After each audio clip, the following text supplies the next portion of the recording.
Olá! Me chamo Evandro, editor do canal Adventista Sucatinga Beberibe 7. E é uma felicidade em ter você aqui no canal conosco, estudando a lição, deixando o seu joinha, comentando e compartilhando, que é de grande importância para o crescimento do mesmo. Pois assim, assistindo os nossos estudos, compartilhando, deixando o seu joinha, deixando o seu comentário, o nosso canal terá mais engajamento nas redes sociais e alcançará cada vez mais pessoas no YouTube, para a honra e glória do Senhor. Maranata. Como já me apresentei anteriormente, me chamo Evandro e vamos mais uma lição desse dia? Vamos lá então, pegue sua Bíblia e sua lição da Escola Sabatina Adulto e vamos estudar com a gente aqui em nosso canal Adventista Sucatinga Beberibe 7 no YouTube. Bom estudo! Já ia esquecendo. Se você caiu nesse vídeo de paraquedas aleatoriamente e ainda não está inscrito, é só clicar na palavra inscreva-se, tá?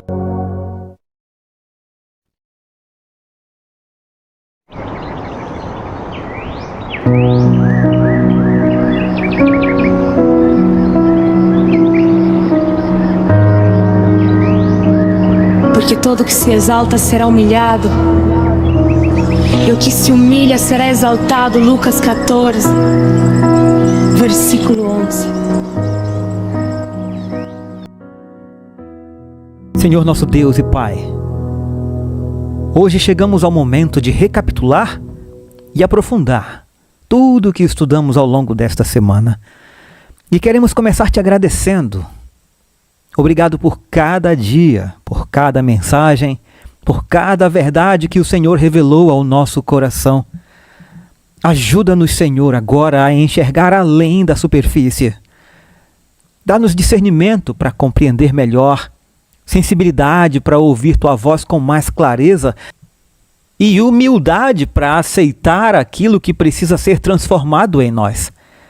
Também colocamos diante de Ti todos os pedidos de oração deixados nos comentários ao longo da semana. O Senhor conhece cada um deles. Continua agindo, respondendo, sustentando e fortalecendo cada vida.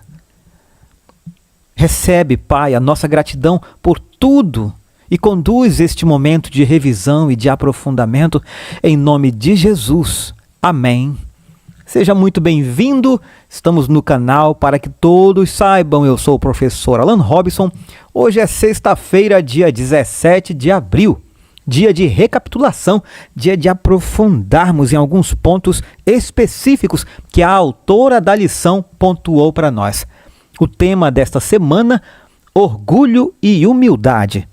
Na primeira lição do trimestre, nós fomos confrontados com o diagnóstico do Senhor sobre a enfermidade espiritual de Laodiceia. Você diz, sou rico, estou bem de vida e não preciso de nada, mas você não sabe que é infeliz. Sim, miserável, pobre, cego e nu. João, o profeta do Apocalipse, denunciou o problema do orgulho espiritual enraizado no foco do eu, com sua ênfase no ego. A dura realidade é que, separados de Deus, nada podemos fazer para vencer o eu. Podemos ser gratos porque a mensagem da Bíblia trata justamente da solução desse problema do eu. Um problema que diz respeito a cada um de nós. Nesta semana, nós analisamos o pecado do orgulho a fim de compreender o seu mecanismo e perceber seu perigo. Para isso, nós avançamos em 3 etapas. Primeiro, traçar a origem do orgulho no céu, no tempo em que Lúcifer planejou usurpar o lugar de Deus. Em seguida, descer à terra para examinar o esforço dos construtores de Babel, quando planejaram fazer um nome para si ao tentar edificar uma torre que alcançasse os céus. Na terceira etapa, estudar diversos exemplos de orgulho em contraste com modelos de humildade. Faraó e Moisés, Nabucodonosor e Daniel, e o fariseu e o publicano na parábola de Jesus. Essa terceira sessão oferece uma reflexão comparativa sobre o orgulho e a humildade com base no ensino da sabedoria bíblica. Vamos começar então, a partir dos comentários da autora, falando sobre o orgulho de Lúcifer. O texto-chave a respeito do orgulho de Lúcifer encontra-se em Isaías 14, versos 12 ao 15, dentro do contexto do oráculo de Isaías contra a Babilônia. É interessante notar que a linguagem do oráculo contra a Babilônia, Lúcifer, nesse contexto, lembra a linguagem da acusação apocalíptica contra a igreja de Laodiceia. Ambas as acusações dizem respeito às declarações do que tu dizias, Lúcifer, ou Laodiceia. Assim como na carta à igreja de Laodiceia, o oráculo de Isaías contra Lúcifer enfatiza a perspectiva da primeira pessoa, nesse caso, a de Lúcifer, repetida 5 vezes. Eu subirei, eu exaltarei, eu me assentarei, eu subirei e eu serei semelhante ao Altíssimo.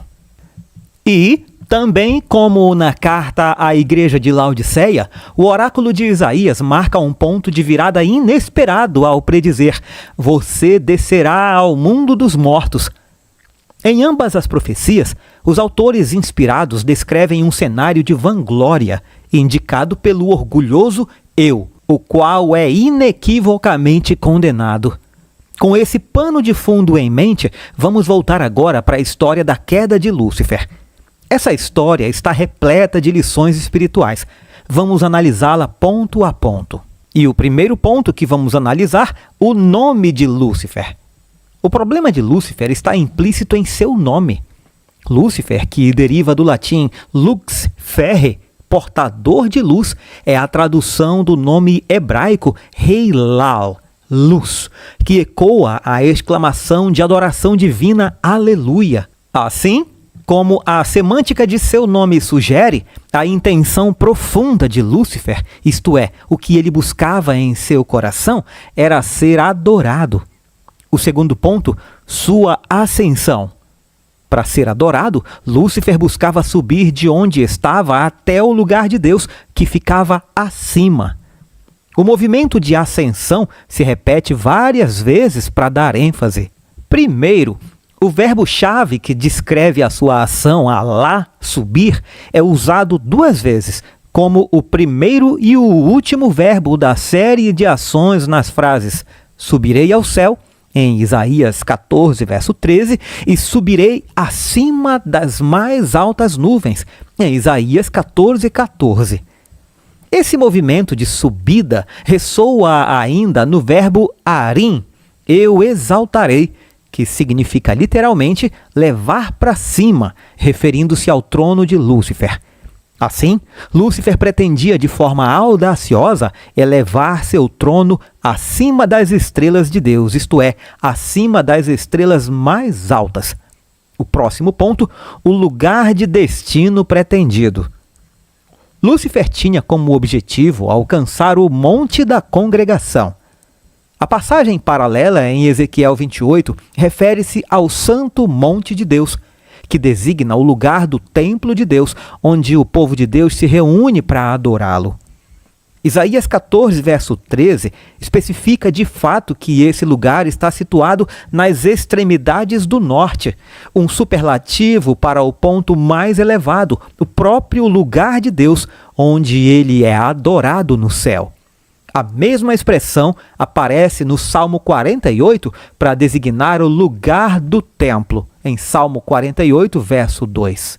Próximo ponto, a intenção profunda. A passagem conclui com a revelação da verdadeira intenção de Lúcifer. Serei semelhante ao Altíssimo. Essas são as últimas palavras de Lúcifer registradas no texto. Essa narrativa revela a ousada blasfêmia do orgulho em toda a sua arrogância, tornar-se como Deus.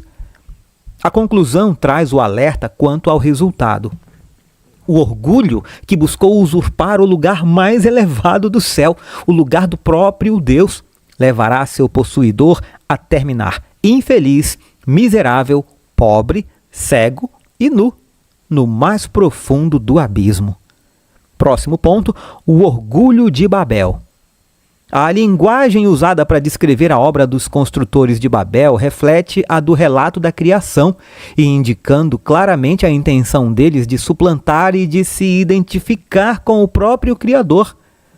Essa intenção já havia sido antecipada no capítulo anterior, na tabela das nações, em que a fundação do reino de Babel, por Nimrod, foi introduzida com a palavra técnica Reshit, princípio ou começo. Essa é a mesma palavra que introduz a obra da criação de Deus. Da mesma forma, os construtores da Torre de Babel manifestaram o mesmo desejo de Nimrod de tomar o lugar de Deus. A expressão da palavra divina Wayomer Elohim, traduzida como Deus disse, que marca o ritmo da obra da criação, aparece aqui também, mas tinha os construtores como sujeito, Wayomeru, e disseram. O cumprimento divino da criação, Wayehi, e ouve, agora descreve a realização de Babel, Waterri, e façamos. A mesma linguagem usada para a deliberação divina quando Deus propôs a criação da humanidade, na assé, façamos, reaparece 4 vezes em referência à deliberação dos construtores.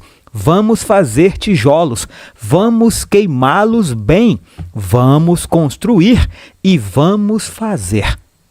Até mesmo a intenção deles de tornar célebre o próprio nome constitui uma usurpação das prerrogativas divinas, pois somente Deus é aquele que pode engrandecer o nome e o único que pode fazer um nome para si.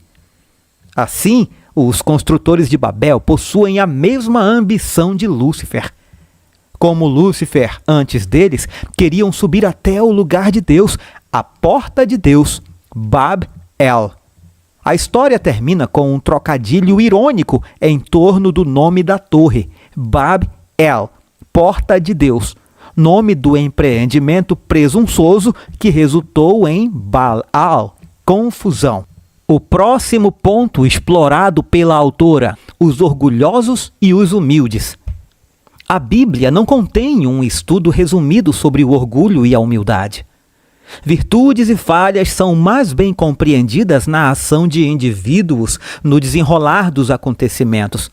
Assim, na Bíblia, o ensino sobre orgulho e humildade é exemplificado pelo contraste entre pessoas humildes e orgulhosas, como Caim e Abel, Jacó e Esaú, José e seus irmãos, Faraó e Moisés, Daniel e Nabucodonosor. Nesta lição, apresentamos apenas o contraste entre Faraó e Moisés. E é de Faraó versus Moisés que a autora comenta agora. No início do livro de Êxodo, ambos são confrontados com o agir de Deus. No entanto, eles reagem de maneira diferente à presença divina.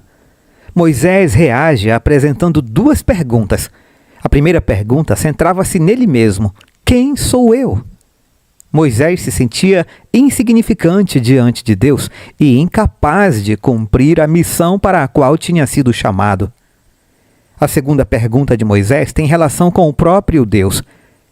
Ele desejava conhecê-lo para poder se relacionar com ele. Por outro lado, quando Faraó ouve falar de Deus, ele reage negando sua existência. Diferentemente de Moisés, Faraó se recusa a conhecê-lo. Faraó não consegue reconhecer a existência de Deus simplesmente porque se considera um Deus. Consequentemente, Faraó se recusa a ouvir sobre outra divindade. Faraó inverte a ordem divina de deixar os israelitas livres para que possam guardar o sábado e, em vez disso, ordena que Israel faça ainda mais trabalho. Além disso, o Senhor conhecia Moisés face a face, enquanto Faraó continuava rejeitando Deus e se recusava a humilhar-se perante ele. Enquanto Moisés ficou conhecido como o homem mais humilde da terra, Faraó é lembrado como o mais orgulhoso. nós encerramos aqui o auxiliar do professor. Que Deus te dê um sábado abençoado. Obrigado pela sua companhia durante toda essa semana. Um forte abraço e fiquemos todos com Jesus.